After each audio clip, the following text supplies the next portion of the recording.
So our first example, that is on the integral of e to the 4x dx over 1 plus 3e 4x squared. So the first step here, that is we are going to bring up the denominator. 1 plus 3e 4x, that is negative 2e 4x dx, n, that is equal to negative 2. This is our n. Our u that is equal to 1 plus 3e 4x. Okay. Then du here, our du, that would be equal to 3e 4x times 4 dx. So that's the reason our du, that is equal to 12e 4x dx. So with that, our du, that is equal to 12. So 12e 4x dx. So we can now continue solving our problem. We will have the integral of 1 plus 3e 4x negative 2, and our du is 12e 4x dx. This is now our du. So therefore, we multiply 12. So multiply 1 over 12. Okay. So we have now a complete form. That is, we have our du, u to the n. So from that, we can proceed to 1 over 12, 1 plus 3e 4x, okay, negative 2 plus 1, that is negative 1, over negative 1 plus c. So therefore, our final answer, that is equal to negative 1 over 12, 1 plus 3e 4x negative 1 plus c.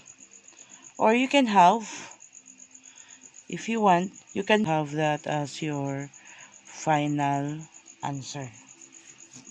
For example, the integral of tangent squared 3x minus 1 secant squared 3x minus 1 dx. So if you are going to look at here, n is equal to positive 2, u is equal to tangent 3x minus 1, du, that is equal to secant squared 3x minus 1 times 3 dx. So you will have du is equal to 3 secant squared 3x minus 1 dx. So that is our du. So we can have the integral of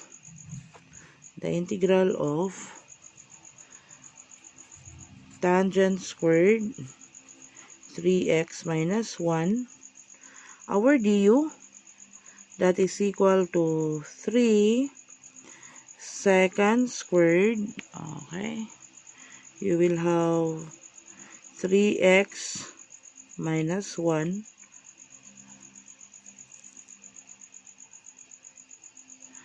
dx.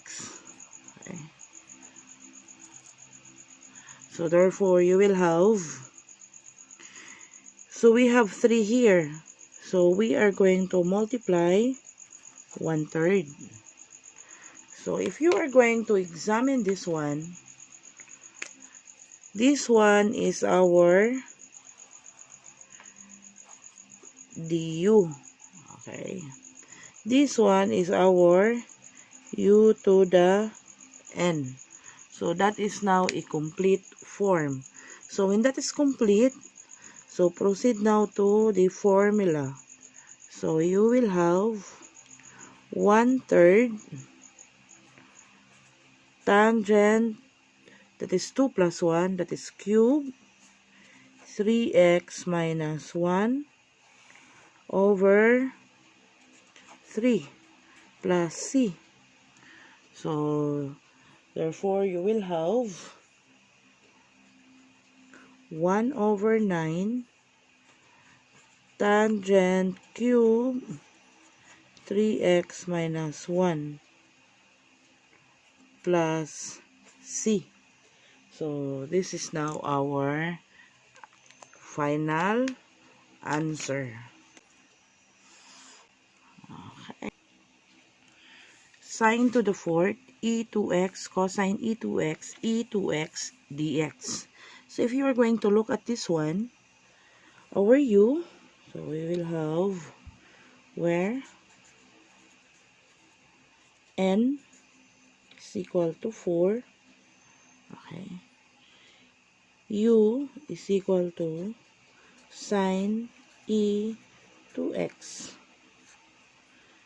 Then derivative of that, du, that is derivative of sine cosine e to x, derivative of e to x, that is e to x times 2 dx. Okay. So therefore, du is equal to 2e to x cosine e to x dx. Okay. So we will have this one. So that is now our du. So we can write now. So you will have the integral of sine to the fourth e to x cosine e to x. Okay. Then you will have e to x. You still have, okay, you still have 2 dx. Okay. So we will have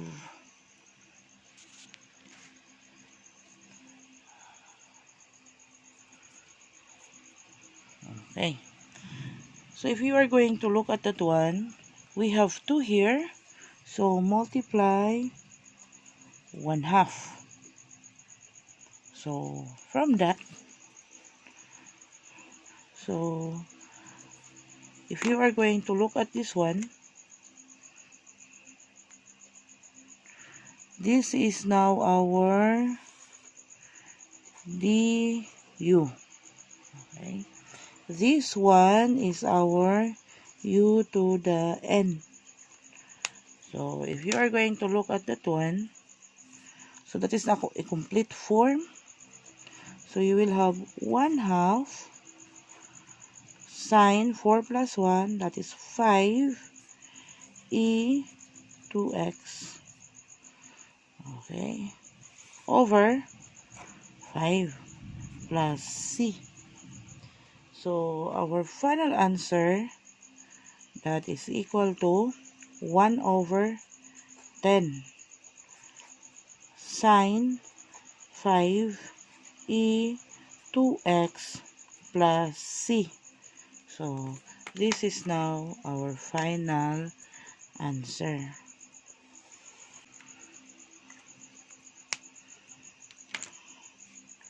So that is our example. We have the integral of b cubed cosine squared b fourth sine v fourth dv. Okay, so we will have where, okay, n is is equal to positive 2. This one, positive 2. And then our u that is equal to cosine b to the fourth. Okay. So du that is the derivative of cosine, that is negative sine v to the fourth, derivative of b to the fourth, that is 4v cubed dv. So therefore our du that is equal to negative 4 v cubed sine v to the fourth dv. Okay. So you will have, so therefore here you will have the integral of cosine squared v to the fourth. Okay.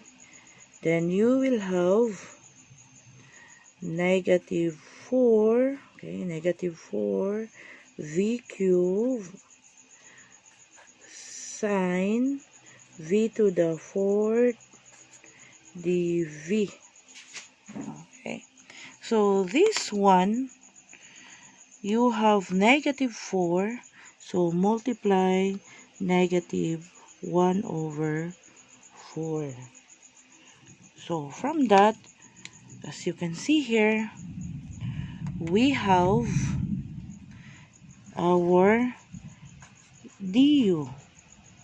This one is our u to the n.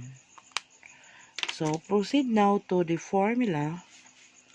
You will have negative 1/4 cosine cube, that is 3, 2 plus 1 v to the fourth over 3 plus c. So final answer, negative 1 over 12 cosine cube b to the fourth plus c. So that is now the final answer.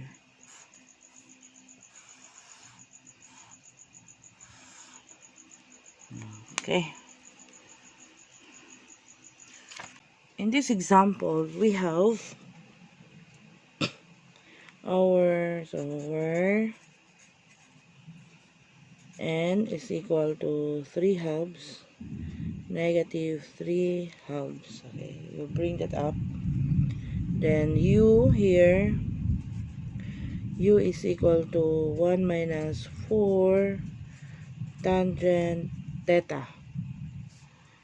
Du, you will have negative 4 derivative of tangent secant squared theta d theta. So therefore, you will have the integral of 1 minus 4 tangent theta negative 3 halves. Then you will have negative 4 secant squared theta d theta. So we have negative 4 here, multiply negative 1/4. So that is now a complete form of, this is now our du. This one is our u to the n. Okay. So from that, we will have negative 1/4, okay, negative 3 halves plus 1, okay, so you will have negative 1/2. So you will have 1 minus 4 tangent theta So you will have negative 1/2 over negative 1/2 plus C. So negative, negative, that is positive. 4 divided by 2, that is 2. So you will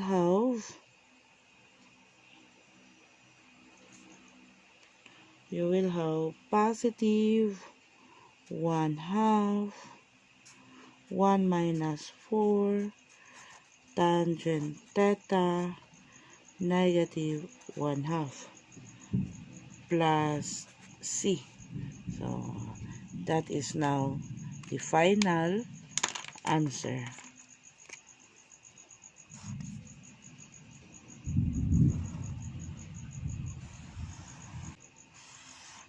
So that is now the final answer.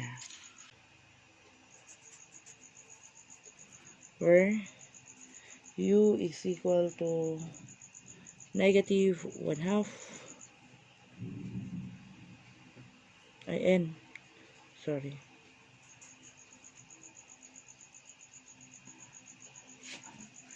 n is equal to negative 1/2, u is equal to 3 plus 4 secant x. So du is equal to 4 secant x tangent x dx. So therefore, you will have the integral of 3 plus 4 secant x raised to 1/2 secant x tangent x. So you still have 4 dx. So because you have 4, so multiply 1/4. So this is now a complete form. This one is our du. This one is our u to the n. So therefore, we have 1/4 3 plus 4 secant x. So this is negative. Okay, that is negative because we bring that up. So therefore, we will have negative plus 1, that is negative 1/2. Okay, so we will have here negative 1/2. So that is plus 1/2. So over 1/2 plus C. So our final answer, that is 4 divided by 2, that is 2. So you will have 1/2. Okay. So you will have 3 plus 4 secant x raised to 1/2 plus C. So that is now our answer.